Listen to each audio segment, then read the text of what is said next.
श्री स्वामी समर्थ. ओम ह्रीम श्री लक्ष्मीभ्य नमः. आज गुरुवार आहे. मार्गशीर्ष महिन्यातील गुरुवार कसे करायचे याची संपूर्ण माहिती मी तुम्हाला या व्हिडिओमध्ये शेअर करणार आहे. तर व्हिडिओ कृपया शेवटपर्यंत बघा आणि साधी सोपी पूजा कशी करू शकतो आणि म्हणजे पुस्तकामध्ये जशी आहे तशी पूजा करण्याला विशेष महत्त्व आहे. आता बरंच काही नवीन निघालंय, पण तरीही पुस्तकात जशी आहे तशी साधी सिंपल पूजा कशी मांडायची हे मी या तुम्हाला व्हिडिओमध्ये सांगणार आहे.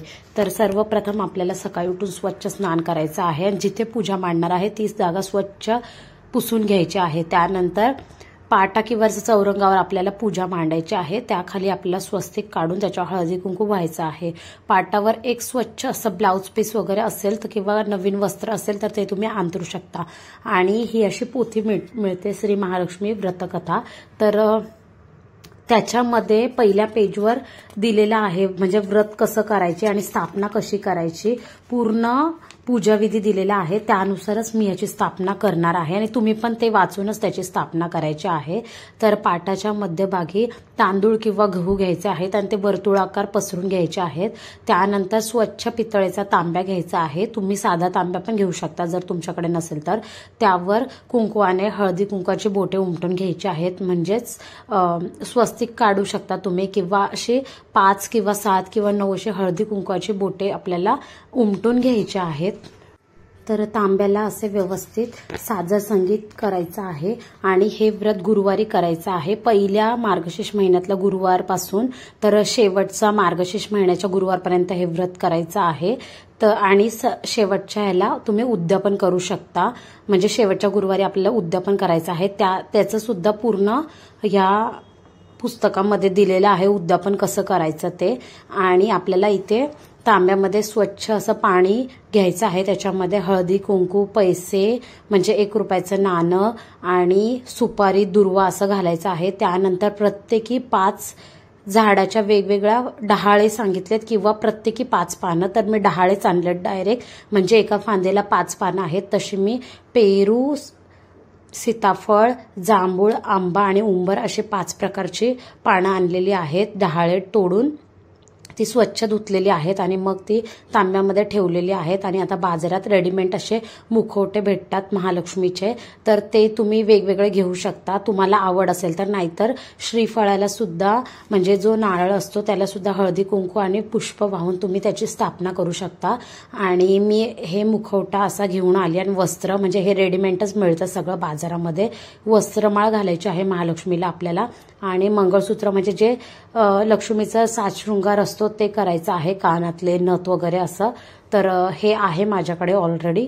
आणि मग आता सगळ्यात आधी आपल्याला अजून ह्याच्यामध्ये प्राण आलेला नाहीये तर प्राण प्रतिष्ठा सुद्धा आपल्याला करायची आहे.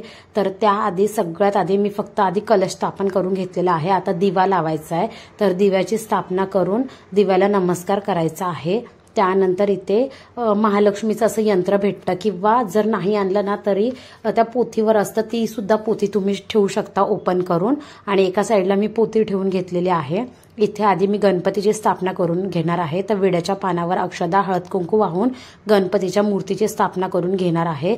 मी देवांची पूजा सकाळीच करून घेतली म्हणजे मी खूप लवकर उठलेली आज. तर सकाळीच पूजा करून घेतली आणि त्यानंतर गणपती बाप्पाला इथे मी आधीच पूजा करून घेतली. त्यामुळे मूर्ती इथे फक्त स्थापन केली आहे आणि मूर्तीला पुष्प वगैरे वाहिलेलं आहे. आता एका तामणामध्ये ओम केशवाय नमा ओम नारायण नमा ओम माधवाय नमा आणि ओम गोविंदाय नमा म्हणून पाणी ग्रहण करायचं आहे आपल्याला. त्यानंतर तुमच्याकडे तुळशीपत्र असेल तर तुळशीपत्राने किंवा म्हणजे कुठल्याही फुलाने आपल्याला देवीला स्नान घालायचं आहे. तर मी सर्व इथे पाणी शिंपडलेलं आहे. त्यानंतर देवीला हळदी कुंकू लावून घेतलेलं आहे. फक्त मी हे ओलं केलं नाहीये म्हणून ते दिसत नाहीये आणि सुकच हळदी कुंकू लावलंय मी इथे. नंतर 5 फळं मी ठेवून घेतली आहेत. तर तुमच्याकडे नसेल तर तुम्ही 1 फळ सुद्धा ठेवू शकता. आणि सगळ्यात महत्वाचं तर इथे गूळ आणि खोबऱ्याचा नैवेद्य खूप महत्वाचा आहे प्रत्येक पूजेसाठी. तर इथे गूळ खोबऱ्याचा नैवेद्य मी अर्पण केलेला आहे. या दिवशी उपवास करावा आणि फलो आहार दूध दही असं सेवन करावं. शक्यतो मिठाचे पदार्थ खाऊ नये. पण सगळ्यात आधी भाव महत्वाचा आहे त्यामुळे तुम्हाला सहन होत नसेल तर तुम्ही खाऊ शकता खिचडी वगैरे जे उपवासाचे पदार्थ आहेत ते. त्यानंतर इथे धूप आणि अगरबत्ती लावून आपल्याला पूजा करायची आहे. आणि ह्याच्यामध्ये पोथीमध्ये आपल्याला गुरुवारची कहाणी आहे, तर संस्कृतमध्ये पण आहे आणि मराठीमध्ये सुद्धा आहे. त्याच्यामधली एक तुम्हाला नक्की वाचायची आहे. त्यानंतर जे मंत्र आहेत ते 108 वेळा वगैरे दिले तिथे, तर ते तुम्ही म्हणू शकता. आणि तुम्हाला जमलंच नाही 108 वेळा म्हणायला, तर तुम्ही 11 वेळा सुद्धा म्हणू शकता. आणि नंतर नमनाष्टक आहेत आणि आरती करायची आहे.